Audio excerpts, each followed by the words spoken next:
It began on an unseasonably warm morning in March 2024 when I received an unexpected call from my neighbor, Jim Miller, who lived adjacent to my 15-acre wooded property in rural Connecticut.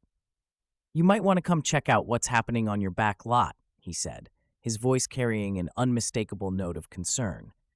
"There's been some activity there for months, but I assumed you knew about it." As someone who had inherited this land from my grandparents and visited only quarterly for maintenance, I felt my stomach drop at his words. I immediately drove the 2 hours from my Boston residence to the property, my mind racing with possibilities. The last time I'd visited was during the winter holidays, but the heavy snow had limited my inspection to the areas near the main road. As I pulled onto the narrow dirt access road that wound through my property, everything seemed normal at first. The familiar oak trees, the old stone wall, the seasonal stream that cut through the eastern corner. But as I rounded the final bend toward the back 5 acres, I stopped dead in my tracks. There, nestled among the trees as if they'd always been there, stood 5 identical cottages arranged in a neat semicircle. These weren't makeshift structures or temporary shelters. They were professionally constructed, single-story buildings with cedar siding, proper foundations, and even landscaped pathways connecting them. The scene before me felt surreal. Each cottage had a small covered porch, window boxes filled with early spring flowers, and satellite dishes mounted to their roofs. Cars were parked outside 3 of them, and smoke rose lazily from one chimney. This wasn't just unauthorized construction. This was a full-fledged rental operation running on my land. As I sat there in my car, dumbfounded, a woman emerged from one of the cottages. She appeared to be in her mid-50s, wearing business casual attire and carrying a folder. She approached a car, completely unaware she was being watched by the actual property owner. I would later learn this was Karen Livingston, a local real estate agent who had orchestrated this entire scheme. Documentation from my phone revealed the extent of the development. The cottages were approximately 800 square feet each, fully furnished and equipped with modern amenities. A newly installed gravel parking area accommodated up to 10 vehicles. Professional landscaping included stone pathways, garden beds, and even a shared fire pit area. Someone had invested significant time and money into this unauthorized development. My hands shaking with a mixture of anger and disbelief, I began making calls. The first was to the local police to report the trespassing. The second was to my lawyer, Rebecca Chen, who immediately advised me to document everything but not to confront any occupants directly. The third call was to the township office, where I discovered something even more shocking. Someone had actually filed building permits for these structures using falsified documentation. The next few hours were a blur of activity. Police officers arrived, taking statements and photographs. My lawyer showed up with a paralegal who began meticulously documenting every aspect of the unauthorized development. The township's building inspector appeared, clearly embarrassed that his office had approved permits without proper verification of ownership. As the authorities began their investigation, more details emerged. The cottages had been under construction for approximately 6 months, with work beginning shortly after my winter visit. Local contractors, hired in good faith, provided receipts and contracts signed by Karen Livingston, who had represented herself as the property owner's authorized agent. Online vacation rental listings showed the cottages had been operational for nearly 2 months, advertised as Woodland Retreat Cottages, with rates ranging from $200 to $300 per night. The most disturbing discovery came from Jim Miller, who shared security camera footage showing Karen conducting property tours, meeting with contractors, and orchestrating deliveries of furniture and supplies. She had operated with such confidence and professionalism that no one had questioned her authority to develop the land. The footage showed her regular presence on the property, usually arriving early in the morning in her distinctive white SUV with a real estate company logo on the side. This wasn't just a simple case of trespassing or unauthorized use. This was a carefully planned and executed scheme to profit from my property without my knowledge or consent.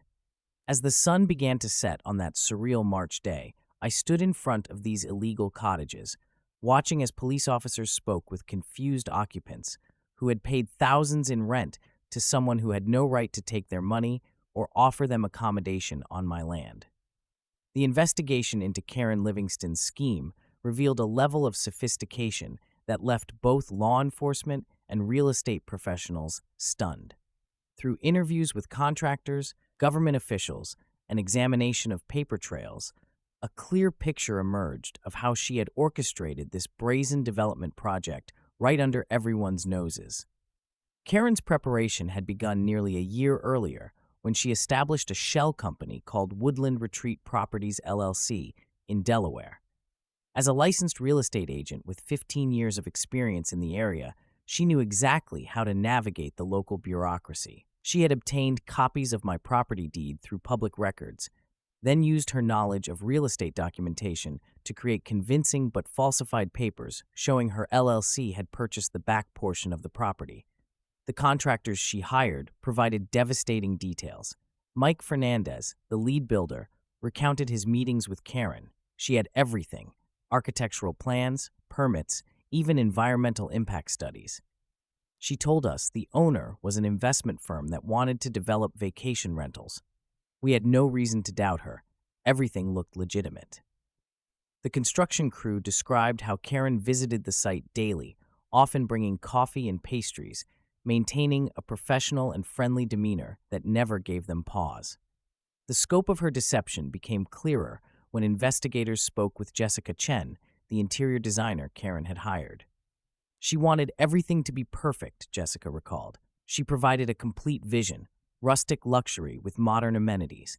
We're talking custom furniture, high-end appliances, themed decor for each cottage. She even had a story for each one, naming them after local historical figures. The total investment in furnishings alone exceeded $175,000, all funded through what authorities would later discover was a complex web of loans and credit lines. The building permit application process revealed another layer of Karen's careful planning.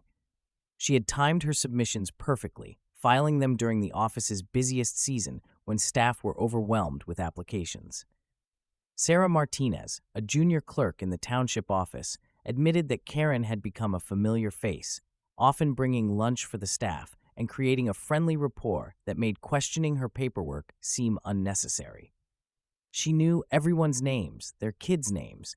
She seemed so genuine, Sarah explained, visibly distressed by her unwitting role in the scheme. Perhaps most shocking was Karen's marketing strategy.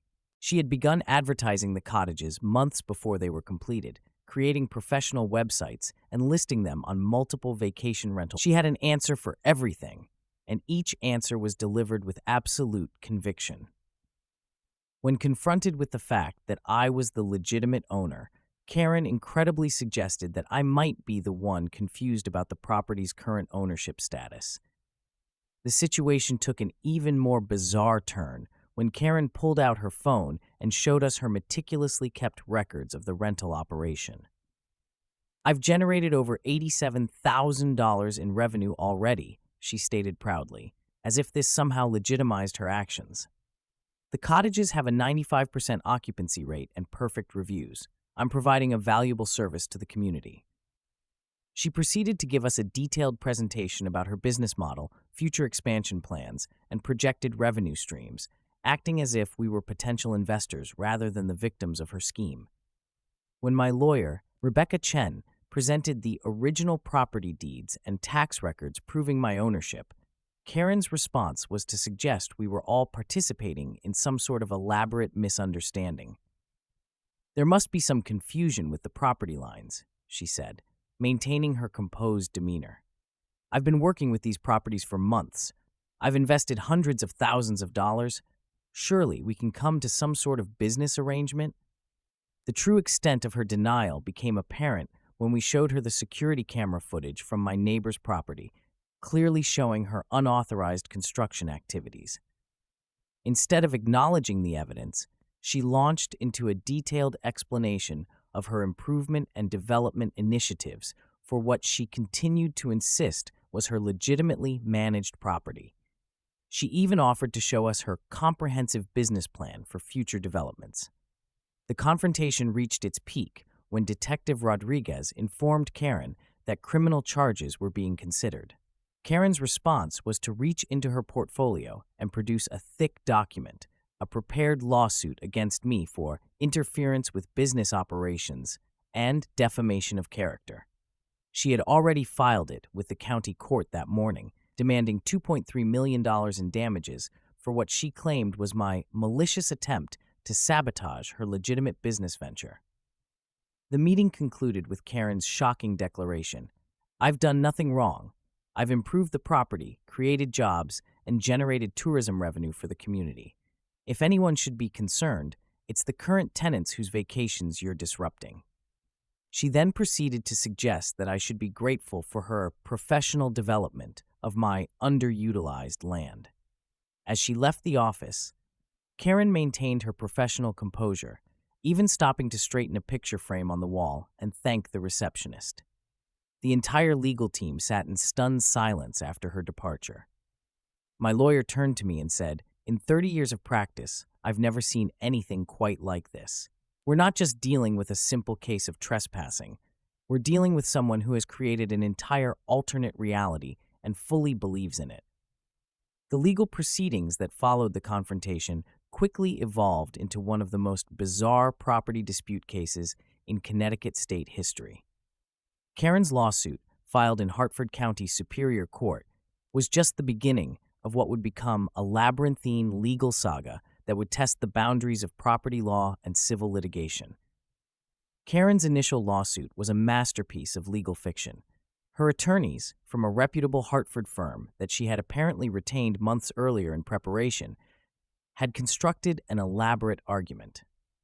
They claimed that her LLC had entered into a legitimate agreement with a company she insisted was my property's true managing entity, a company that, upon investigation, existed only on paper and had been incorporated just days before her construction began. The documentation supporting her case was extensive and meticulous. She had created a complete paper trail, including fabricated correspondence dating back 18 months, detailed business plans, and even manufactured emails discussing the property development. The level of preparation was so thorough that it took forensic accountants 3 weeks to definitively prove that all of it had been carefully backdated and falsified. My legal team's counter-lawsuit opened up 5 simultaneous legal fronts: criminal trespassing, fraud, forgery of official documents, illegal construction, and theft of services for the rental income she had collected. The district attorney's office, initially hesitant to get involved in what they thought was a civil matter, became deeply interested after reviewing the evidence of document forgery and fraud. The preliminary hearings became a media sensation. Local news outlets dubbed it the Cottage Caper, and Karen's appearances in court drew crowds of curious onlookers. She arrived each day perfectly coiffed, often accompanied by supporters she had somehow convinced of her legitimacy. Some were former clients from her real estate business. Others were local business owners who had dealt with her during the cottage construction and rental operation. The case took an unexpected turn when Karen's own real estate broker license became a subject of investigation. The State Real Estate Commission launched a separate inquiry into her professional conduct, freezing her ability to practice. This triggered another lawsuit from Karen, who claimed she was being persecuted for her entrepreneurial spirit. The discovery phase of the trial revealed the true extent of Karen's operation. Her laptop contained folders meticulously organized with future plans for the property, including designs for a small restaurant, a spa facility, and 3 additional cottage units. She had already begun the process of creating marketing materials for these expansions and had collected deposits from contractors. Perhaps the most challenging the level of betrayal here is staggering. Local contractors who had unwittingly participated in Karen's scheme faced their own crisis. Mike Fernandez's construction company, which had built the cottages, saw a 40% drop in business as property owners became suspicious of all builders. "We did everything by the book," Fernandez maintained during a town hall meeting. "We checked the permits, we verified the paperwork, but now everyone wants triple verification for even small jobs." The township office underwent a complete overhaul of its permit verification process. Sarah Johnson, the newly appointed permit supervisor, implemented what became known as the Livingston Protocol, a multi-step verification system requiring in-person meetings with property owners, notarized documents, and multiple forms of identification. "We had to rebuild public trust," Johnson explained. "What happened here exposed gaps in the system that had existed for decades." Property values in the area experienced unexpected fluctuations. While some potential buyers became wary of rural properties, others saw opportunity in the increased scrutiny and new safeguards.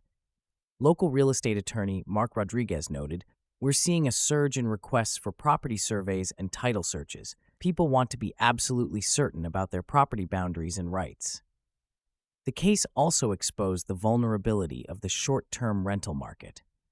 Vacation rental platforms began implementing stricter verification procedures for property listings, requiring hosts to provide proof of ownership or legitimate rental agreements. Several platforms hired additional compliance officers specifically for the New England region, citing the Woodland Cottage incident as a wake-up call. Local law enforcement agencies across Connecticut began conducting workshops on property fraud prevention. Detective Sarah Rodriguez, who led the initial investigation, became a sought-after speaker at police academies and property management seminars. "This case changed how we approach property crimes," she explained during one presentation. "We now understand that sophisticated fraudsters can exploit the trust inherent in real estate transactions." The impact extended to local government policy. The town council passed the Property Development Verification Act, requiring quarterly physical inspections of all ongoing construction projects. Additionally, they created a public database where residents could verify property ownership and building permits, making it harder for similar schemes to go undetected. Environmental groups joined the discussion when it was discovered that Karen's construction had disrupted local wildlife patterns. The local Audubon Society documented how the cottage development had displaced a nesting pair of endangered northern saw-whet owls, leading to additional charges and a broader conversation about development oversight in environmentally sensitive areas. The legal resolution of the Woodland Cottage case came to its conclusion in December 2024, nearly 9 months after the initial discovery, in a manner that left an indelible mark on Connecticut property law. The final court sessions revealed the full consequences of Karen's actions and set precedents that would influence property rights cases for years to come. The Superior Court's verdict was decisive and comprehensive. Judge Maria Henderson delivered a scathing 47-page ruling that methodically dismantled every aspect of Karen's defense. The judgment ordered Karen to pay $2 million in damages, including the complete cost of cottage removal and land restoration, compensation for lost property use, punitive damages, and legal fees. Additionally, she was sentenced to 3 years in prison for multiple counts of fraud, forgery, and grand theft. The dismantling of the cottages became a spectacle in itself. Rather than simple demolition, environmental regulations required careful deconstruction to minimize impact on the surrounding woodland. The process, which took 6 weeks to complete, cost over $180,000. Local salvage companies competed for the right to reclaim the high-end materials and fixtures Karen had installed, with proceeds going toward the restoration fund. Karen's professional downfall was absolute. The Connecticut Real Estate Commission permanently revoked her license, and their investigation uncovered questionable practices in her legitimate business dealings going back several years. The Commission's report identified 19 previous incidents where she had skirted regulations or misrepresented property details, though none approached the scale of the cottage scheme. The aftermath extended to the banking sector, where Karen's elaborate financial maneuvers prompted internal audits at 3 regional banks. The revelation that she had secured loans using falsified documents led to the implementation of new verification protocols for real estate development financing. First Hartford Bank's senior risk manager, James Chen, admitted, "She exploited assumptions we made about professional realtors. Those assumptions no longer exist." Perhaps the most lasting impact came through the state legislature's response. The Property Security and Development Oversight Act of 2025, drafted in direct response to the case, established new requirements for construction permits, property verification, and rental property registration throughout Connecticut. State Senator Diana Martinez, the bill's sponsor, cited the case as a wake-up call for property rights protection in the modern era.